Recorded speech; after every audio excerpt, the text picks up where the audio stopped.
de apresentar o camarada e dizer assim: irmãos, ele já está 70% crente. Nunca vi isso.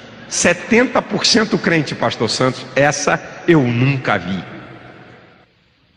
Ele está 70% crente. Os 30% adultério, roubo, safadeza. Irmão, isso é brincadeira. Mas nós estamos vivendo uma época hoje. Imagina na época de Constantino, ele imperador. Eu sou, glória a Deus, aleluia, Jesus Cristo é o Senhor, da boca para fora.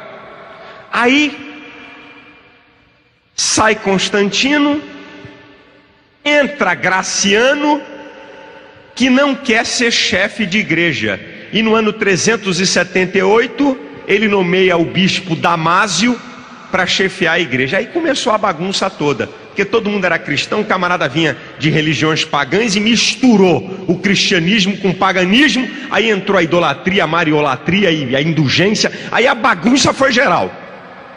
E a igreja católica diz que Pedro é o fundamento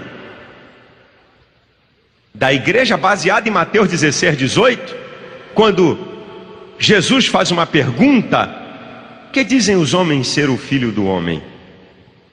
Jeremias, um dos profetas. Vocês, o que é que vocês falam?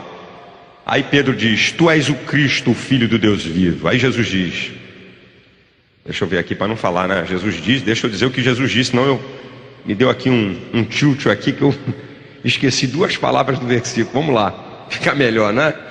Porque isso aqui é muito importante. Vamos lá.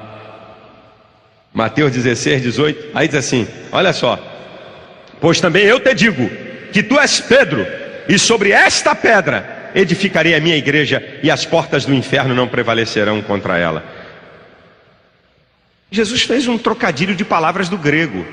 Tu és Petrus, substantivo masculino que indica pequenos blocos rochosos ou fragmentos de rocha. Tu és Petrus, mas sobre esta pedra que você falou, quem é que fez a declaração acerca de Jesus? Foi Pedro. Tu és o Cristo, o Filho do Deus vivo. Sobre esta pedra, substantivo feminino, grande rocha, bloco rochoso irremovível, eu edificarei a minha igreja. Sobre Cristo, sobre esta pedra que você acabou de falar, tu és Petro, mas sobre a pedra, que sou eu edificarei a minha igreja. E como eu disse para vocês que a Bíblia por si só se explica, como eu disse para vocês que texto sem contexto é pretexto para heresia, Pedro vai falar quem é a pedra, em 1 Pedro capítulo 2, versículo 6, quando ele vai declarar que Jesus Cristo é a principal pedra de esquina, e quem nele crê não será confundido.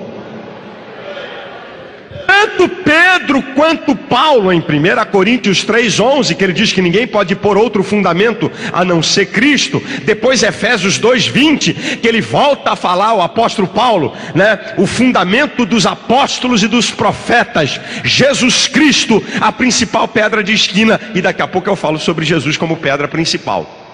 Vamos voltar aqui para o catolicismo.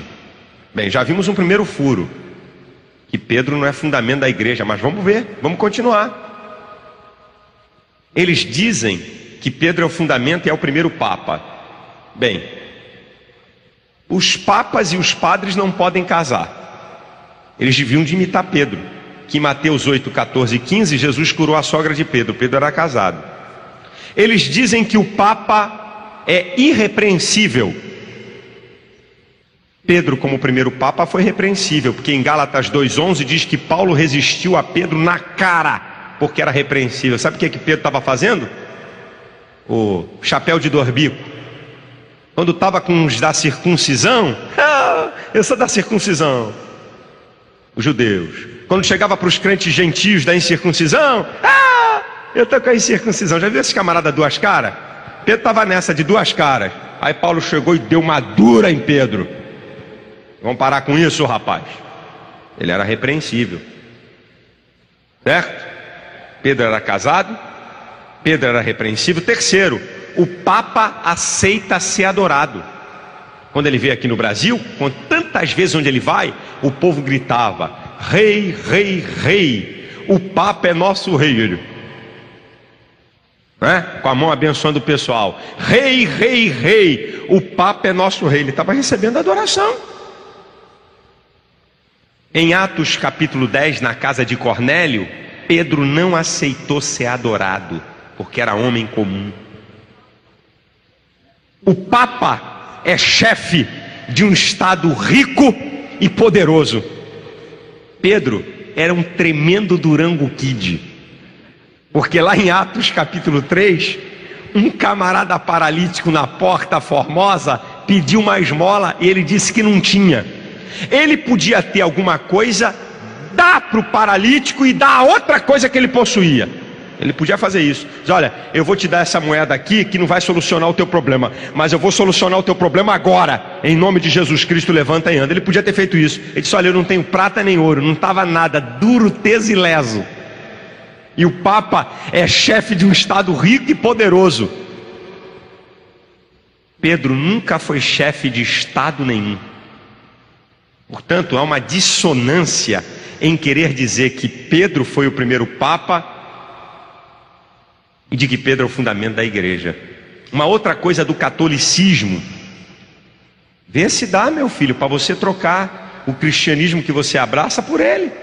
Uma outra coisa do catolicismo é a idolatria, que é combatida do Antigo ao Novo Testamento, minha gente. Desde os 10 mandamentos, onde Deus fala que não se deve se construir imagem de semelhança de animais, de homem, nem se encurvar a ela. Você entra no Novo Testamento, Paulo diz que o ídolo nada é. Apocalipse 21:8 diz que os idólatras vão para o inferno. Não dá. Não dá para trocar o cristianismo que nós temos por essa baboseira que anda por aí. Agora, por que Cristo é o único fundamento da minha fé? Por quê? Porque Jesus é o único fundamento da minha fé. Por que nós não dividimos Jesus com ninguém? Por que nós não acreditamos que não tenha mais nenhum outro fundamento a não ser Jesus Cristo? Por quê? Número 1, porque Jesus é Deus. 1 João capítulo 5, versículo 20 diz: sabemos que o Filho de Deus é vindo e nos deu entendimento para conhecermos o que é verdadeiro. E no que é verdadeiro estamos, isto é, em Jesus Cristo, seu Filho. Este é o verdadeiro Deus e a vida eterna. E por que Jesus é Deus? Só porque tem essa declaração de 1 João? Não. Para você dizer que uma pessoa é Deus, ela tem que possuir os 4 atributos exclusivos da divindade. Para alguém ser chamado de Deus, tem que possuir os 4 atributos exclusivos da divindade. Quais são? A eternidade, não deve a sua existência a ninguém.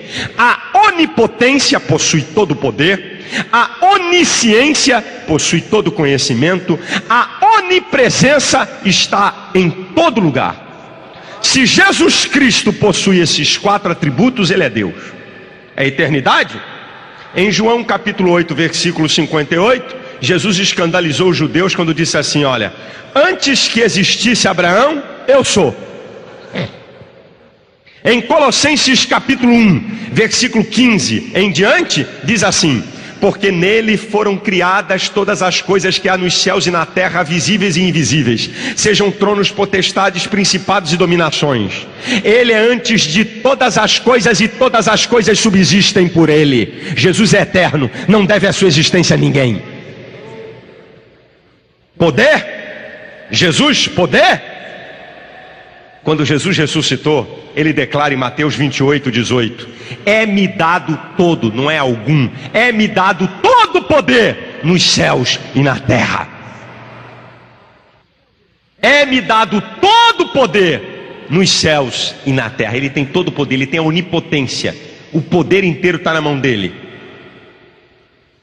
Onipresença?